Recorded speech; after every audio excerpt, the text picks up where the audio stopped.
Good check. Today is August 7. Tayo naman ay magpapalawit dahil kahapon nag-harvest tayo, tatlong harvest tayo kahapon mga boss. At ito, isang araw pa lang ha? Ayan. Tapos ang ginawa natin ngayon, ito na yung bunga niya. Ngayon ay may hinog. Yan ang sabi ko pag tag-ulan. Ito, yan, tag-ulan, kailangan na naman natin na magamit ng pampatay peste.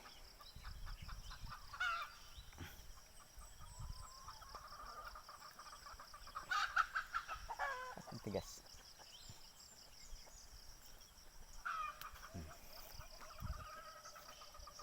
Anan. So ang ginagawa natin ngayon mga boss,ag-aabono tayo.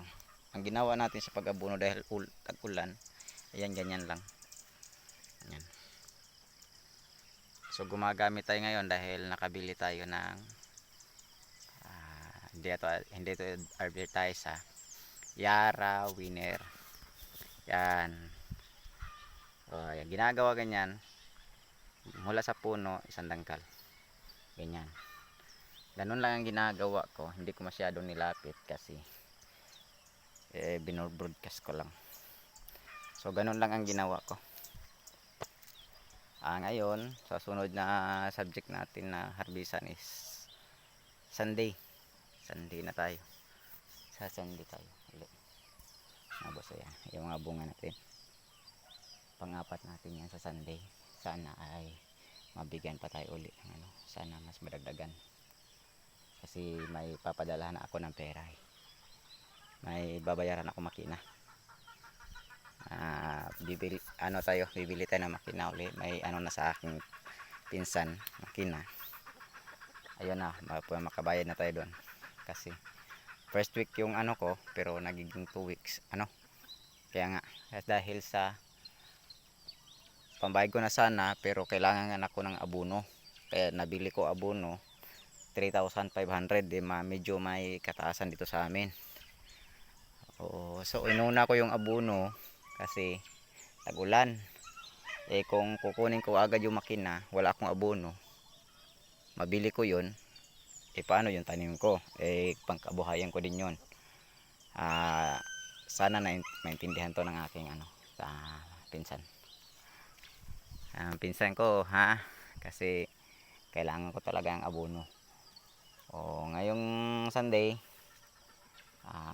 sana papala rin tayo. At yun na, lumagpas tayo ng konti, pero makapadala na ako nito. Sana bibigyan pa tayo ng magandang bunga kasi nagpapakain tayo ngayon. Tapos hindi muna ako nag-rinsing kasi nga tag-ulan dito. Ganun ang ginagawa ko dito mga boss pag tag-ulan. Papalawit, wag lang natin kalimutan magpalawit kasi minsan na lumalaki sila ng kasabit. Ayan, maraming nakasabit kasi. Papalawit agad natin yan. Yan. Daming nakatago. Minsan kasi hindi ko makita mga boss, lumaki na lang sila. Ito, tulad nito. Ayan tingnan. Nakita nyo, nasa taas na siya, na lumaki na. Ganun talaga dapat araw-araw. Ayan, papalawit talaga. Ayan kailangan ay papalawit yan siya. Ayan, sunod-sunod, dikit-dikit yung bunga niya na kailangan natin ipalawit. Ayan, dikit-dikit siya. At ngayon gumagamit tayo ng Yara Winner. Ito yung gamit ko, yung ordinary ko lang na abono, pero hinaluan ko ng iba. Pero ngayon yung Yara Winner, wala na akong hinalo. Yara Winner na lang siya. Medyo kasi pumapayat ng konti yung talbos. Ngayon dahil naulan, baka babalik na tong talbos niya. Kahit ano tayo sa tubig, iba talaga yung ulan. Yun ang obserbasyon ko eh. Iba talaga yung ulan kahit nagpapaano ka ng tubig.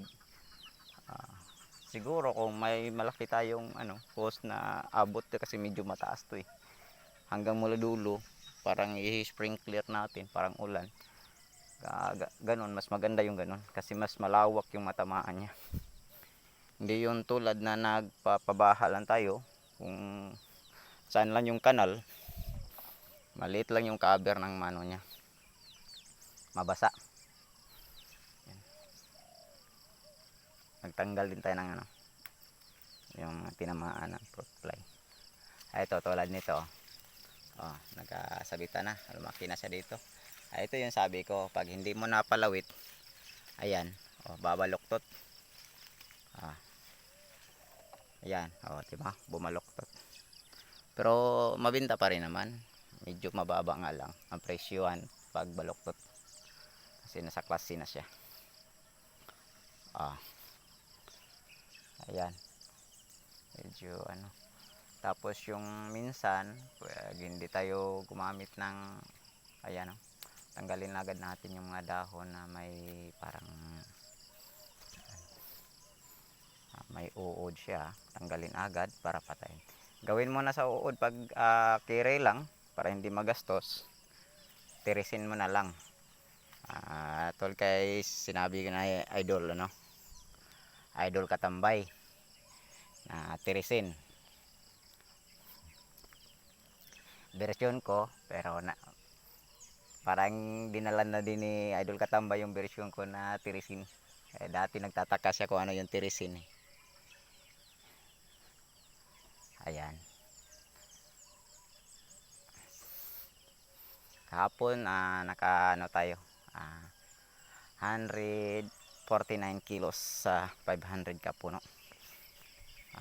Yung una nating harvest naka 30 plus yung first pick natin,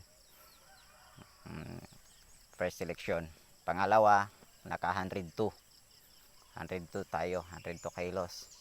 Itong pangatlo naka tayo 149 kilos. So hindi na gaanong medyo kung bumabawi tayo ng konti. Ayan, tulad nito payat. Ayan, at lang ayaw ko sana umapak ngayon kasi basa yung lupa, baka titigas, pero wala akong magawa kasi kailangan ko ipalawit. Ayan,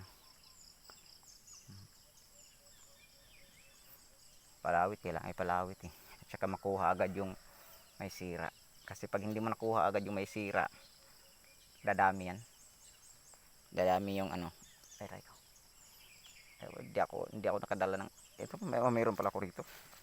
So yung gunting meron ba? Ano to ba?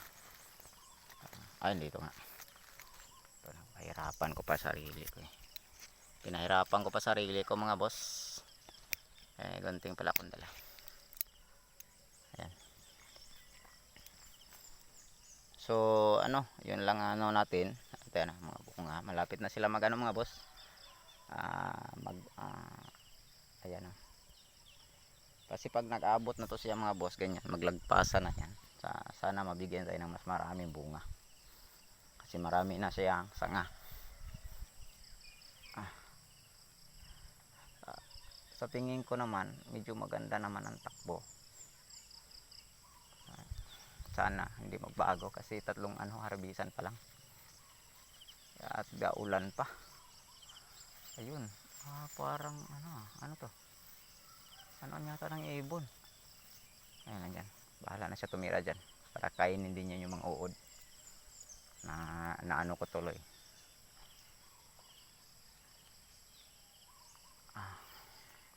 Yan, balik natin sa taas yung niya. So yun lang mga boss, at nag-update lang ako sa tanim ko para sa inyo. Sa 3 harvesta ng 500 ka puno, maliit lang ang tanim natin ngayon. Nagsimula tayo ng 20 ka puno, pumunta tayo sa 700 hanggang pumunta tayo ng 1.5. Ngayon bumalik tayo sa, kasi dalawang beses tayo nagka-problema, nagkalugi-lugi. So yung nagtanim tayo ng 1.5, nagtanim tayo ng 1,000, nagkalugi-lugi tayo dun. Kasi tinamaan nga tayo ng init, sobrang init. 9 na buwan, may 7 buwan, wala tayo dun. Buti ngayon, dahil konti na lang puhunan natin, tanim tayo, hindi tayo nagpawala ng pag-asa. Nagtanim pa rin tayo ng 500, isang lata. Ito na yung resulta ng 500 mga boss. Medyo parang sana makabalik tayo sa 2,000, 3,000 puno. Ito na yung target ko ngayon. Sana naman. Sana nagkakaroon na tayo ng preparasyon sa ibang area natin. At nagsisimula na din tayo dun sa kabila na maglinis. So yun lang, maraming salamat sa panonood at please like, share and subscribe naman ang YouTube channel natin mga boss, dahil sana at makatulong din tayo balang araw sa ibang farmer pag tayo ay makaluwag-luwag. So maraming salamat sa panonood. Thank you, bye bye. Thumbs up mga boss, thumbs up.